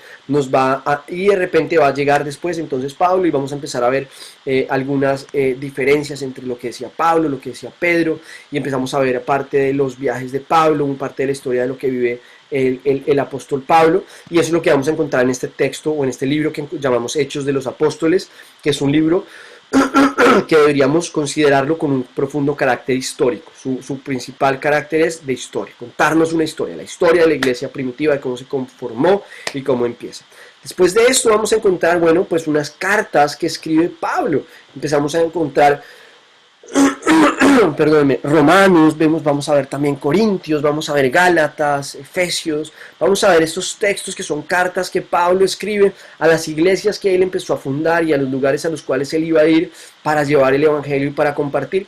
Y que son cartas que Pablo escribe, como les digo, a iglesias que vivían situaciones específicas en momentos específicos. Esto es muy importante. ¿Por qué es importante? Porque a través de esto vamos a ver cómo Pablo abordaba temas concretos que estaba viviendo cada una de esas iglesias. Temas concretos que él estaba viviendo y que les cuenta lo que él estaba viviendo. En algunas de estas cartas Pablo estaba en prisión cuando las escribe. Y Pablo les va a contar, les va a dar instrucciones para lo que ellos estaban viviendo. Es fundamental entender esto porque cuando ustedes lean Romanos, Primera de Corintios, Segunda de Corintios, Gálatas, Efesios, Filipenses, Colosenses, Tesalonicenses, Primera de Tesalonicenses y Segunda de Tesalonicenses, es importante que ustedes se pregunten qué estaba viviendo esa iglesia, dónde estaba ubicada esa iglesia, cómo se formó ese grupo, quiénes lo conformaban históricamente, qué estaba pasando en ese territorio en ese momento. Y eso nos va a llevar a entender el por qué Pablo les da instrucciones o les dice determinadas cosas. Por ponerles un ejemplo, vamos a encontrar que Pablo dice, se me olvida ahorita la carta, si de repente alguno me echa un cable y me ayuda ahí, pero hay un momento en el cual Pablo dice que no está bien visto que las mujeres hablen en el templo. Y uno dice, uy, pero eso es súper machista, ¿cómo Pablo puede estar diciendo esto? Pues la realidad es que Pablo está diciendo esto específicamente porque en esa iglesia específica había unas mujeres que se habían dedicado a hacer chismes y a hacer problemas y a generar conflictos, y Pablo les dice eso específicamente a ellas en ese momento. Y es importante que entendamos esto porque que entendamos el contexto histórico de cada una de estas cartas, porque eso nos va a ayudar a poder llenarnos de argumentos y herramientas para entender lo que Pablo escribía en cada una de esas cartas. Vamos a encontrar después de Tesalonicenses entonces las cartas que Pablo le escribe a Timoteo, a Tito y a Filemón, que eran personas con las que él estaba trabajando y a las que él les manda instrucciones sobre cómo trabajar y cómo obrar. Por ejemplo, pues Timoteo era uno de los compañeros de trabajo de Pablo, que Pablo lo envía con determinadas misiones, y en esas misiones que está Timoteo, pues Pablo le manda instrucciones, le manda consuelos, ánimo, como cuando tú le escribes a un amigo que está a la distancia diciéndole ánimo, sigue adelante, ten cuidado con esto, ten en cuenta tal cosa, no olvides lo que te enseñé, no olvides que te dije esto. Entonces en estas cartas, Timoteo, Tito y Filemón, vamos a ver específicamente esto. Vamos a encontrar el libro de Hebreos. Con respecto al libro de Hebreos siempre ha habido pues ciertos debates con respecto a quién es quien lo escribe. La posición mayoritaria es que fue, si no me equivoco, en este momento de memoria me puede fallar, pero si no estoy mal, es Pedro quien se cree mayoritariamente que es quien escribe este texto, este libro. Y después vamos a encontrar una serie de textos que son escritos específicamente por Orlando, dime. En primera de Timoteo 2:15 es que dice que no permito que la mujer hable en las congregaciones. Vale, primero de Timoteo, que Pablo, le está mandando esta instrucción directamente a Timoteo de acuerdo con el contexto al cual estaba hablando e instruyendo. Vale, gracias por el dato, Orlando. Entonces, vamos a ver entonces después que encontramos los textos de Pedro, de Juan y de Judas, que son textos. Este Judas, que bueno, fue el que hablamos hace un momentito, nos sirvió muchísimo el aporte de Orlando para poder adentrarnos un poquito a hablar, porque de repente pues Pedro tenemos claridad quién es, Santiago, Juan, pero este Judas nos podría generar dudas, ¿no? Y decir, ¿cómo así que Judas, cuál fue el que traicionó a Jesús? No, no es el que traicionó a Jesús, es un Judas frente al cual la posición mayoritaria históricamente ha establecido o soportado. En 1 Corintios 14, 34 encontramos la instrucción también, gracias a Andrés y Natalia Hurtado que me escriben con respecto a este tema, ¿vale? Entonces encontramos el texto o esa instrucción que Pablo da también a la iglesia de Corintios en 1 Corintios 14, 34, que no está bien visto, que las mujeres hablen en el templo.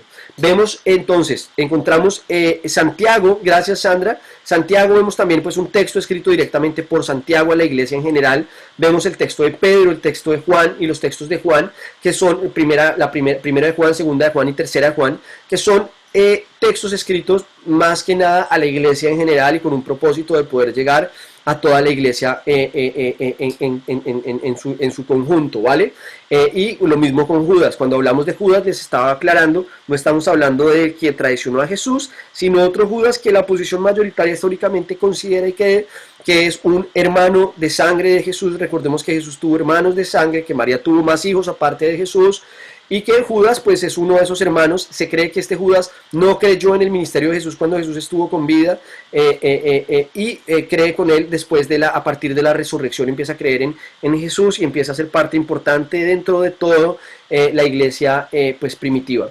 Y por último vamos a encontrar el libro de Apocalipsis. El libro de Apocalipsis es un libro que tiene un propósito escatológico. ¿Qué significa eso? Lo escribe Juan, es el último, históricamente o cronológicamente, es el último libro de la Biblia que se escribe.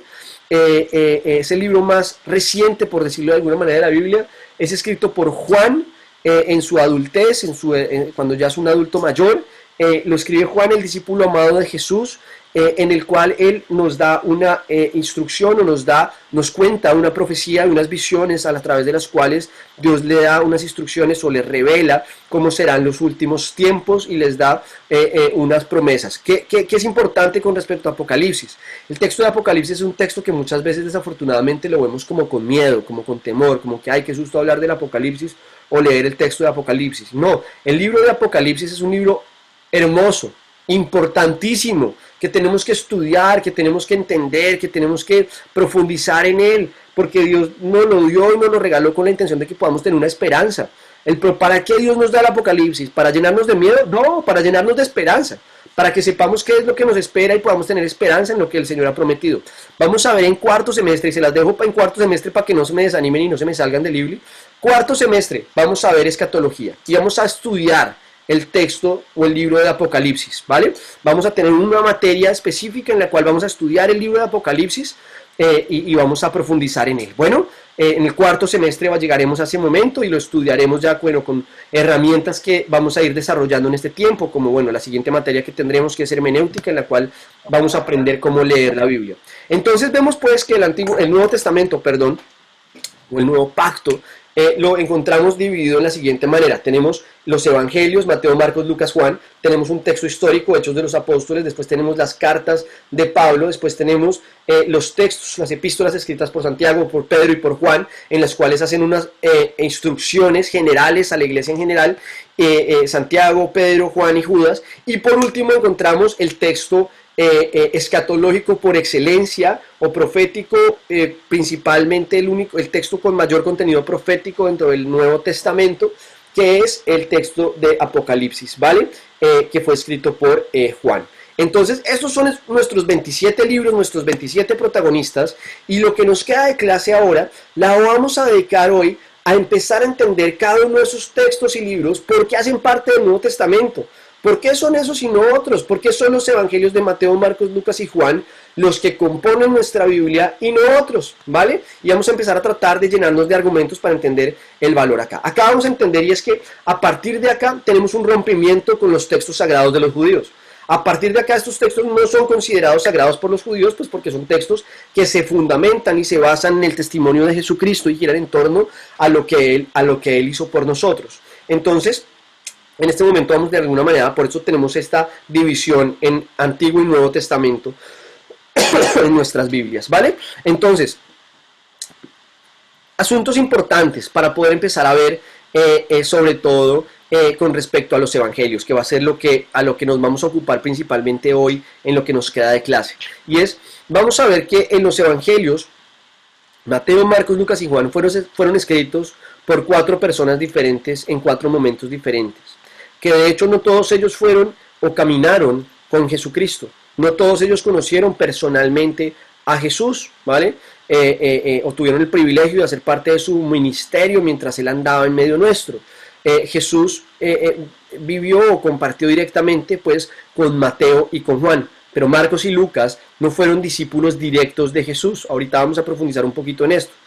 Entonces, ¿qué hace que estos textos sean considerados por nosotros canónicos o que hacen parte del canon bíblico? Vamos a ver que hay una coherencia o una identidad verbal y una identidad de contenidos en los evangelios.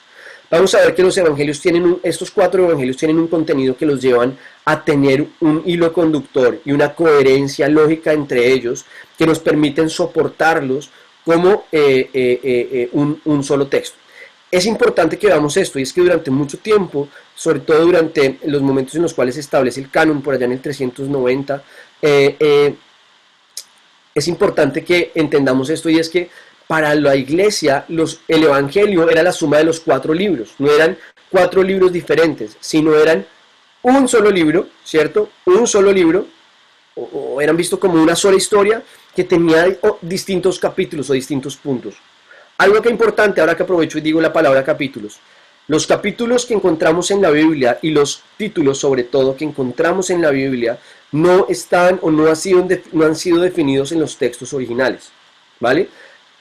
No es que Pablo se haya puesto a escribir la carta y haya hecho mi carta. Primer punto, versículo primero de mi carta para los romanos, una cosa y la otra. Segundo punto, segundo versículo en el primer punto. Y no, ellos escribieron un texto lineal. Lo que pasa es que con un propósito y con un interés o con una intención de facilitar el estudio del contenido bíblico, los traductores lo han dividido de esa manera y nos ha permitido establecerlo de esta manera, para que nosotros, los transcriptores, para que nosotros podamos encontrar fácilmente lo que estamos buscando y estudiando. Y pilas con los títulos, porque muchas veces los títulos de la Biblia creemos y consideramos que esos títulos que encontramos cuando empezamos el capítulo 2 de algún libro, por ejemplo, a ver, yo abro uno acá rápido, en Filipenses 1, a ver, encontramos en el versículo 3 empieza y dice, el capítulo dice, acción de gracias e intercesión. Ese capítulo, ese título que se puso ahí, no está en el texto original, son textos que se han incluido con el propósito de que el lector pueda encontrar más rápidamente esa porción de la Biblia buscando esa historia. Bueno, entonces, siguiendo acá y viniendo acá nuevamente debemos ver que estos evangelios, Mateo, Marcos, Lucas y Juan, fueron escritos por 4 personas diferentes en momentos diferentes, pero tienen una coherencia, una identidad lógica que nos permite soportar que entre ellos se tendría casi que un solo evangelio, una sola verdad, una sola buena noticia de Jesús. Si yo les dijera a ustedes, supongamos que ustedes están sentados acá en esta habitación en la cual yo estoy, y están ustedes sentados aquí a mi alrededor, yo les digo, saquen una hoja y empiecen a hacer un dibujo de mí, hagan un dibujo acerca de mí, y 381, Leo de Constantinopla, de acuerdo, ahora más adelante lo veremos.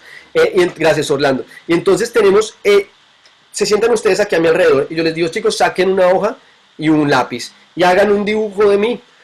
Al final ponemos todos esos dibujos y nos vamos a dar cuenta que quien estaba detrás mío pues pintó mi espalda, quien estaba de este lado pintó el lado izquierdo de mi cara y de mi cuerpo, el que estaba de este lado pintó mi lado derecho. ¿Qué dibujo de estos es real y es verdad? Todos ellos. ¿Todos son idénticos? No, pero conservan una coherencia en lo que están narrando y lo que están contando, pero vieron situaciones diferentes. Por eso vamos a ver que hay algunas historias que no están en todos los evangelios, ¿cierto? Y algunos dichos de Jesús, sobre todo, que no están en los mismos evangelios o que no se dicen de la misma manera literal, pero que contienen la misma verdad o el mismo propósito o interés. Y eso nos vale para entender que en los evangelios no hay contradicción, y el que los evangelios no recojan las mismas historias y el mismo orden, no significa que ellos no tengan coherencia, sino simplemente que las personas que caminaron con Cristo vieron momentos o compartieron momentos diferentes. Tal vez si yo les pido a ustedes que escriban un libro sobre la historia de Casarroca, Barcelona, ustedes van a contar la historia a partir de cuando se empezaron a congregar y de repente se van a acordar del día en que vinieron a la comida de acción de gracias, o cuando vinieron de repente al día del ayuno, o cuando vinieron a tal cosa, y el que no vino pues no lo va a contar. Porque Jesús no andaba todo el día 24 horas con sus 12 discípulos, andaba con algunos en momentos diferentes. Algunas veces en la iglesia son tan consentidos que pretenden que el pastor esté con los 150 personas de la iglesia las 24 horas del día, y eso es imposible. Si Jesús no podía ni con los 12 estar 24 horas del día, imagínese uno ahí también teniendo que estar con todos 24 horas, es difícil. Y bueno, Dios nos regala la capacidad de formar líderes y personas que estamos formando para que puedan instruir a otros en la palabra del Señor y estar presente en sus vidas. Pero bueno, fuera de eso que les estoy diciendo, es entender que Jesús no andaba con sus discípulos todo el tiempo. Me lleva a entender por qué no todos los libros del Nuevo Testamento, todos los libros que componen el Evangelio me van a contar lo mismo. Vamos a darnos cuenta que de los 661 versículos de Marcos, encontramos 601 en Mateo. Encontramos 601 versículos de Mateo que coinciden y corresponden con la historia, casi que la misma historia o el mismo orden entre Mateo y Marcos, y 380 en Lucas. Vamos a ver que el Evangelio de Juan tiene un propósito diferente. Ahora vamos a ver el propósito de cada uno de los evangelios, qué es lo que busca el autor en cada uno de estos evangelios transmitirnos. Y vamos a ver que únicamente 31 de los versículos de Marcos no tienen paralelo en los otros evangelios. Entonces, fíjense en esto. Únicamente de los 31 versículos todos los versículos que tiene Marcos, todos los versículos que tiene, perdón, Orlando, ¿quieres compartirnos algo o se te disparó el micro? Tengo una gorda que tiene un cuchillo. Creo que tiene una gorda que tiene un cuchillo y se le disparó el micro. Muy bien. Entonces seguimos acá. Únicamente de los 31 versículos de Marcos, de todos los versículos que componen el libro de Marcos, vamos a darnos cuenta que solamente hay 31 versículos que no tienen correspondencia con los demás libros, ¿vale? Hay solamente 31 versículos que no tienen una correspondencia literal con nosotros. Por lo tanto, empezamos a ver una identidad verbal y de contenido en los evangelios que es hermosa y que es importante que podamos tener en cuenta. Debemos ver que hay un estilo estereotipado, que hay un estilo en los evangelios que nos permiten empezar a ver cómo ellos van en coherencia cada uno y cómo adicionalmente tienen de repente una intención, un propósito diferente, pero que corresponden con el estilo de la escritura de ese tiempo. Eso es muy importante. ¿Por qué? Porque uno de los argumentos que utilizan los ateos o por ejemplo los musulmanes para cuestionar la Biblia o el cristianismo es que dicen que el Evangelio de Juan fue escrito cientos de años después.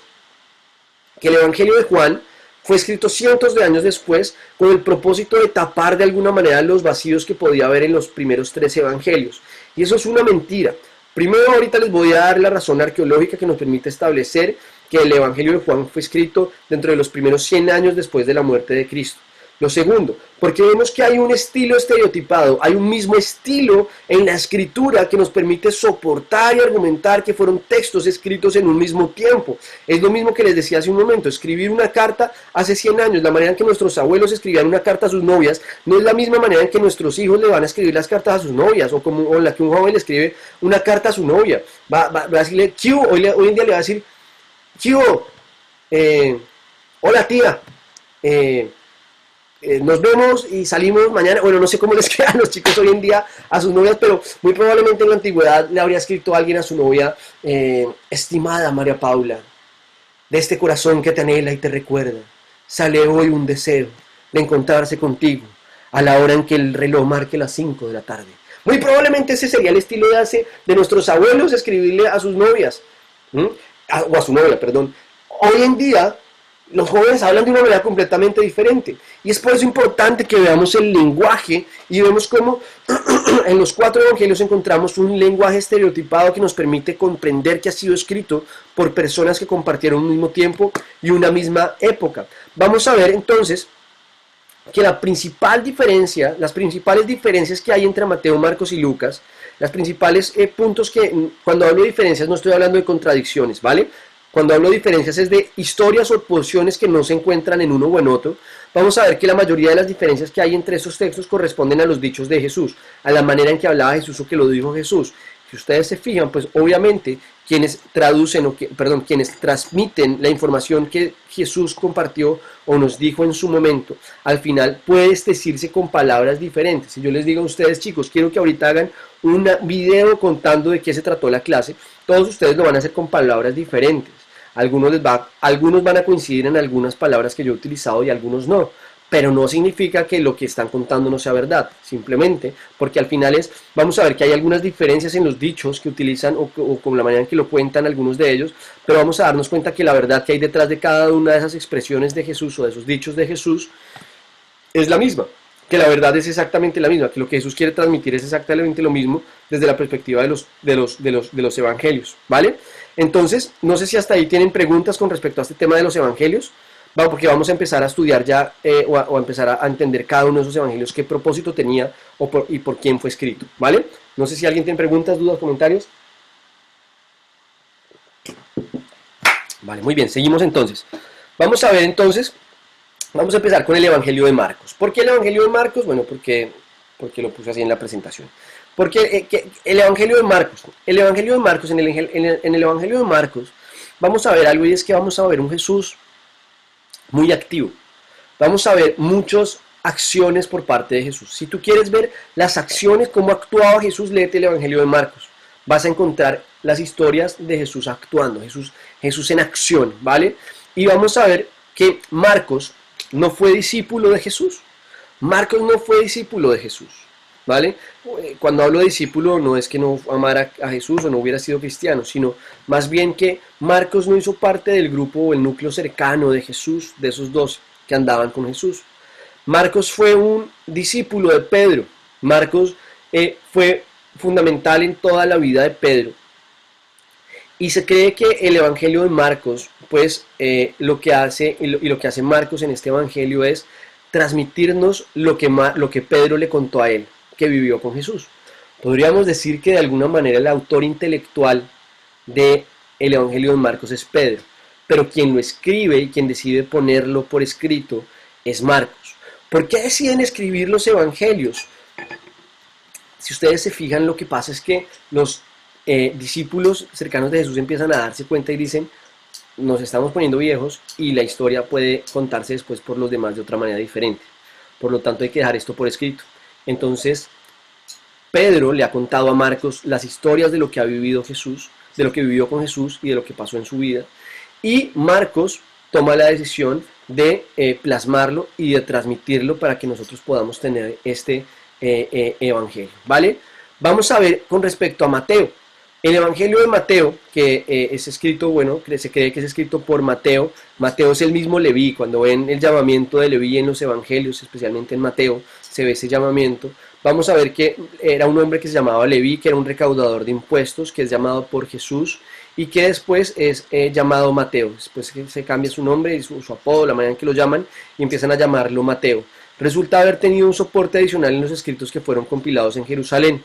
Mateo utilizó escritos, en Jerusalén empiezan a recolectar todas las historias que había de lo que la gente contaba que había vivido con Jesús, de lo que habían vivido con él. Y Mateo dice, hay que coger todas estas historias de lo que se está contando, de lo que la gente vivió con Jesús, y vamos a tomarlo y vamos a ponerlo en un libro para que la gente pueda podamos condensar todas estas historias en esto.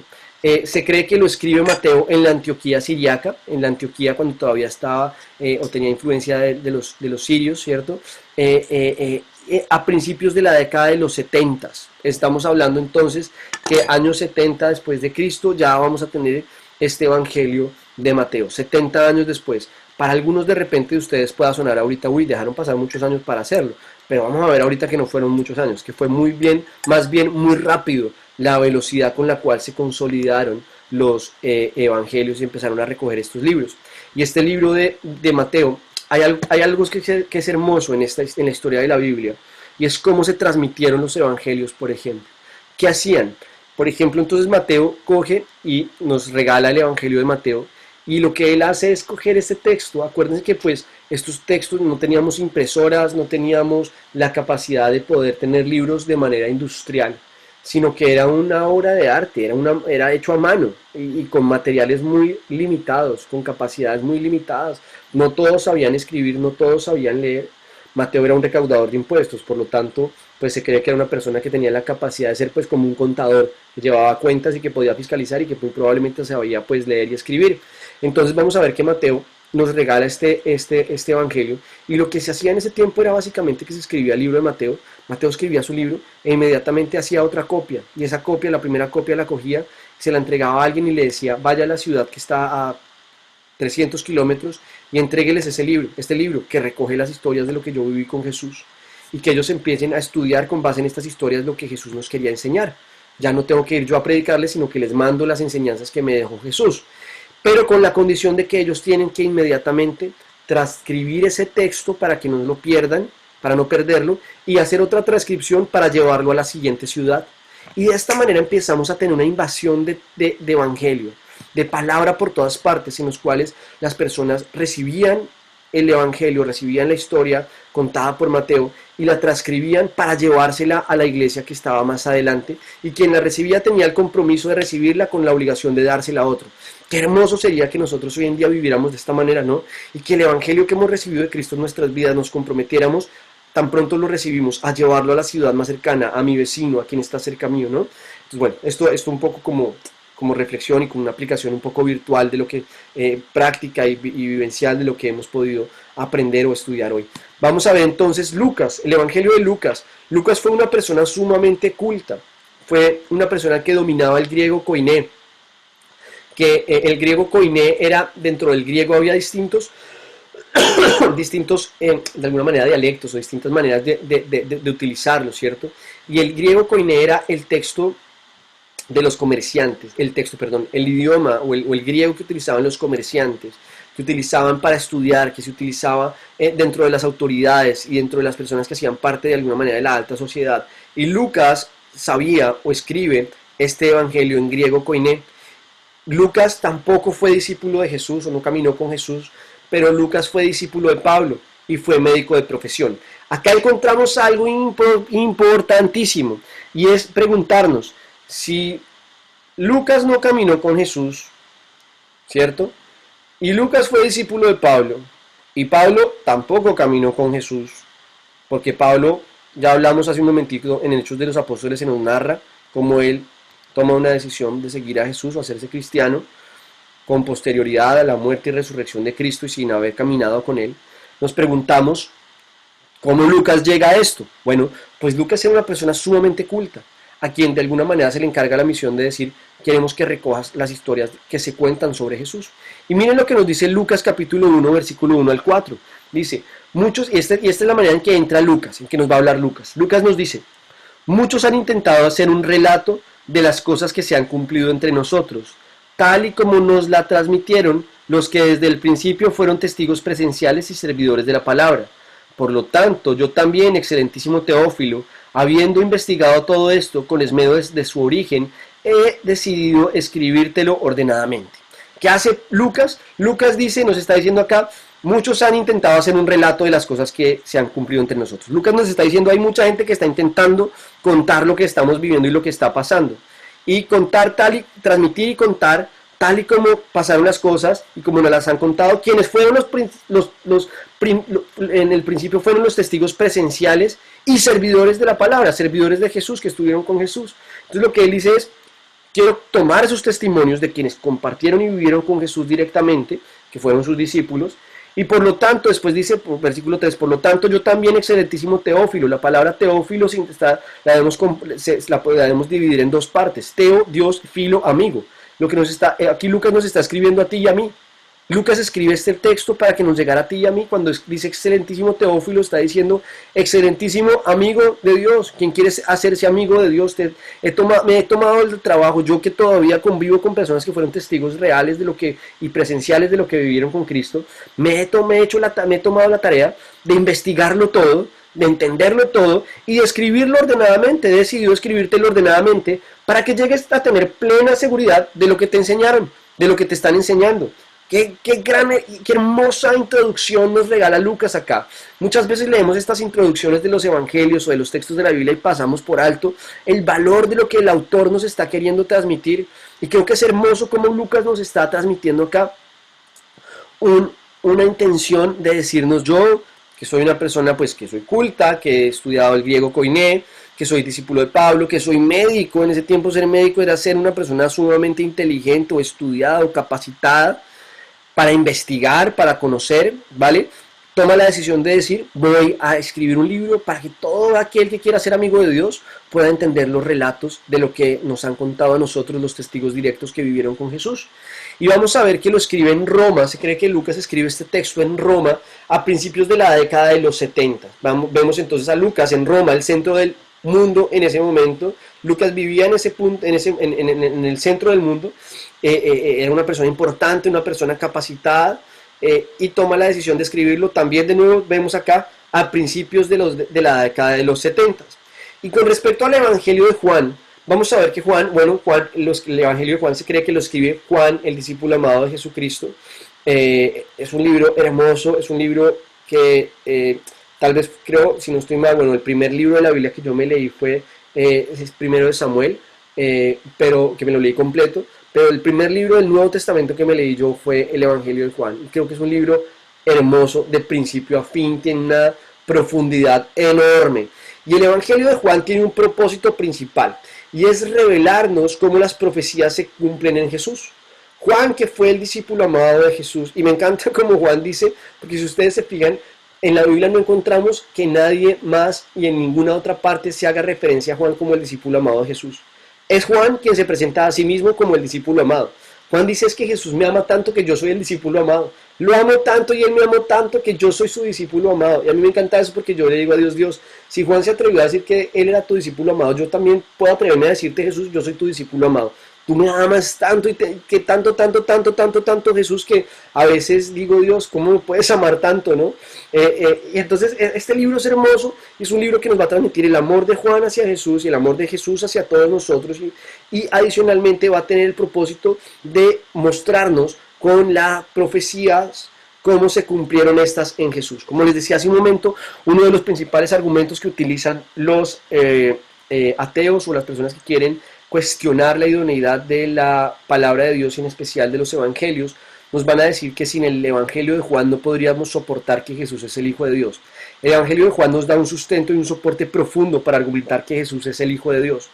En Mateo, Marcos y Lucas también lo encontramos, pero Juan es la pieza clave en ese ejercicio, de alguna manera de defender, ¿cierto? De defender nuestra fe. Y entonces lo que tratan de argumentar y es de decir que no hay hallazgos arqueológicos ni hay capacidad de poder establecer que el libro de Juan haya sido escrito en un tiempo cercano a la vida de Cristo, lo cual es falso, porque vamos a ver más adelante cómo en los hallazgos arqueológicos que hay, en especial la cueva de Qumran, vamos a empezar a encontrar hallazgos y se encuentran partes de la Biblia que nos permiten soportar cómo hay textos con una antigüedad que corresponde con estos años, con ese tiempo que nos permite que fueron, o sea, cuando hacen la prueba del carbono 14 nos permiten establecer que fueron ya escritos desde estos tiempos, que nos permiten soportar y sostener la idoneidad con respecto a el Evangelio de Juan también. Juan pues es testigo directo y se presenta como tal y escribe desde Éfeso, por los hallazgos arqueológicos que se tienen y por la forma en que es escrito y por la manera en que Juan se presenta, se cree que es entre el año 90 y el año 100 después de Cristo, ¿vale?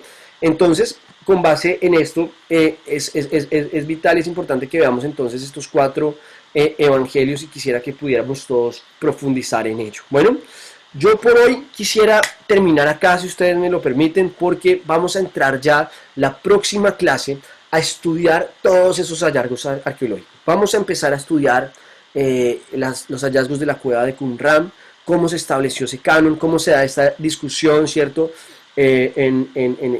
También en cada uno de estos concilios y cómo se llega a la conclusión sobre la idoneidad de estos libros.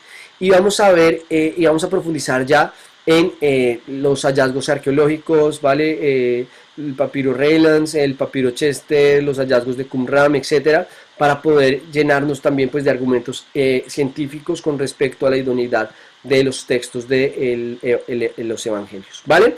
Hasta ahí quiero parar por hoy. Creo que no sé si Cata tenía una pregunta. Bueno, solo quería contar un dato curioso que aprendí este verano. Vale, súper. Y fue sobre también los evangelios que me ayudó mucho a la hora de leer los evangelios. Sí. Porque los libros de Mateo y de Lucas se han basado en el libro de Marcos, que fue el primer evangelio que se escribió. Y la intención que tenía cada uno de los autores dependía mucho de su origen. Por ejemplo, Mateo era de origen judío. Y él lo que pretendía era, en el evangelio, y cuando lo leí, lo comprobé, era que toda la escritura, todo el Antiguo Testamento lo estaba diciendo porque, o sea, Jesús decía algo y decía como decía en las escrituras, tal. Todo lo que decía Jesús lo corroboraba en los libros del Antiguo Testamento, como afianzándole a los judíos de que Jesús sí era el Mesías. Ese fue el libro favorito de los cristianos, de los primeros cristianos, porque afirmaba que Jesús era el Mesías, ¿no? Y el libro de Lucas, Lucas era un médico no judío, era uno de los gentiles que estaba con Pablo, y la intención de Lucas era demostrar que todos los gentiles, todos los que no pertenecemos o sea, que no hemos nacido judíos, tenemos acceso a Jesús, ¿no? Y eso cuando lees el Evangelio de Lucas es como... es como te identificas fácilmente. Sí, te identificas mucho más como tengo ya, o sea, ya pertenezco también a los hijos de Dios, ¿no? Y son datos curiosos que no sé, a mí me han gustado mucho Sí, porque me han ayudado muchísimo a leer, o sea, a la hora de leer los evangelios digo, wow, como que te cambia, ya no los dejas de leer como monótonamente, que siempre suele pasar, sino que ya lo ves con otra perspectiva y como que te alimenta muchísimo más.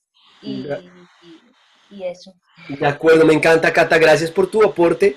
Creo que es muy valioso e importante y me sumo totalmente a lo que tú dices. Tal vez la primera vez que yo intenté empezar a leerme el Nuevo Testamento, me leí Mateo, me encantó y empecé a leer Marcos y dije, más de lo mismo, ¿para qué sigo leyendo esto? Y como que me aburrí muy fácil. Pero cuando yo empiezo a entender el propósito de cada uno de esos evangelios, a quién iba dirigido, para qué lo escribían, quién lo escribió, qué era lo que él quería de alguna manera transmitirnos a través de esto, pues nos empieza a llenar de muchas razones y argumentos para poder profundizar en su lectura y entender cada vez más lo que el Evangelio nos quiere transmitir, ¿no? Entonces me encanta tu comentario y tu aporte por eso, Cata.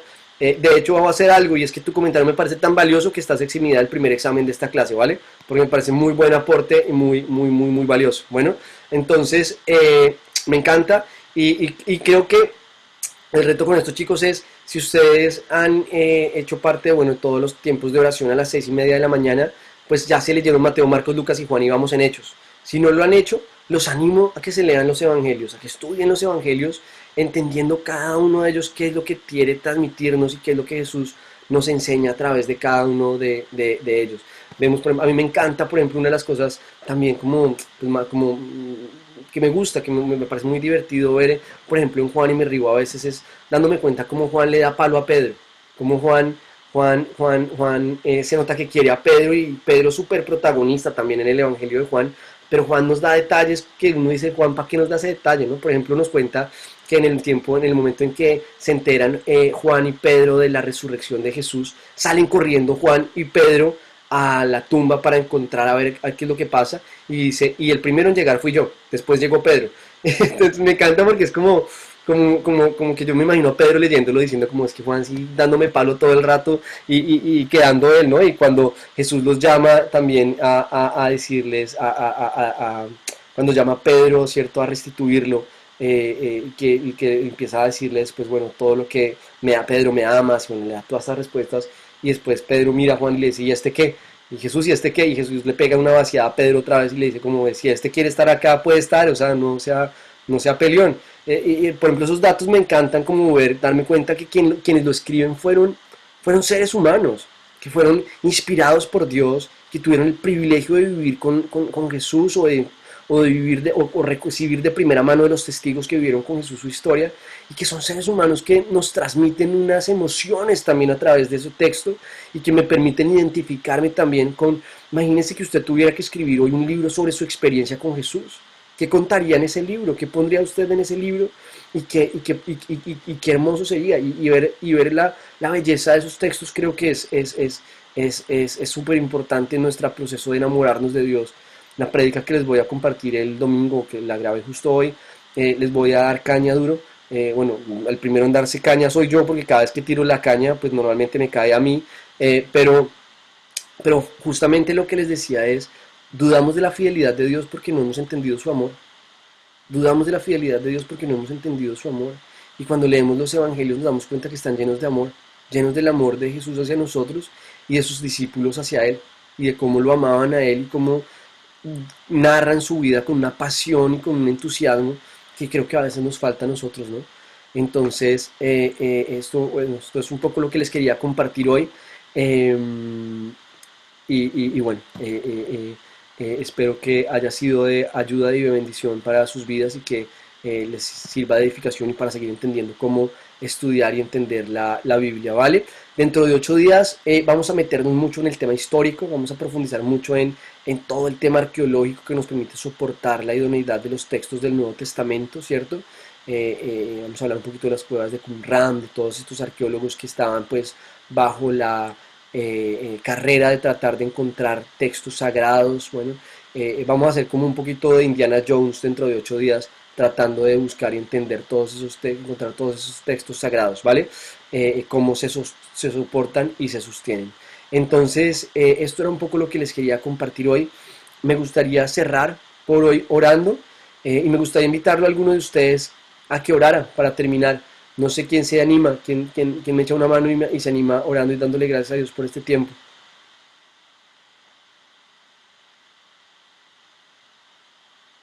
¿Quién se anima? Yo me animo. Listo, Orlando, por favor. Amén. Hay un versículo en la Biblia que me encanta que dice que fieles son las heridas del que ama e inoportunos los besos del que aborrece. Ujú. Buen versículo. Buen versículo. Y a veces lo que yo comparto, Pablo, lo hago con amor porque necesitamos edificarnos unos a otros. La Biblia dice que debemos exhortarnos unos a otros y Sí, debemos animarnos todos a la edificación y al seguro. crecimiento del Y este, conocimiento de Dios. de Y acuerdo. a Y este veces yo es, pienso que cuando hago las preguntas o que cuando comparto con usted o con el pastor Andrés, yo no lo quiero ni por criticar, lo hago por amor.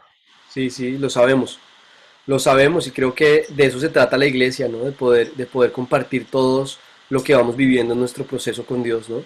Y es eso, es amarnos y ayudarnos unos a otros. Y el diablo es astuto para querer dividir.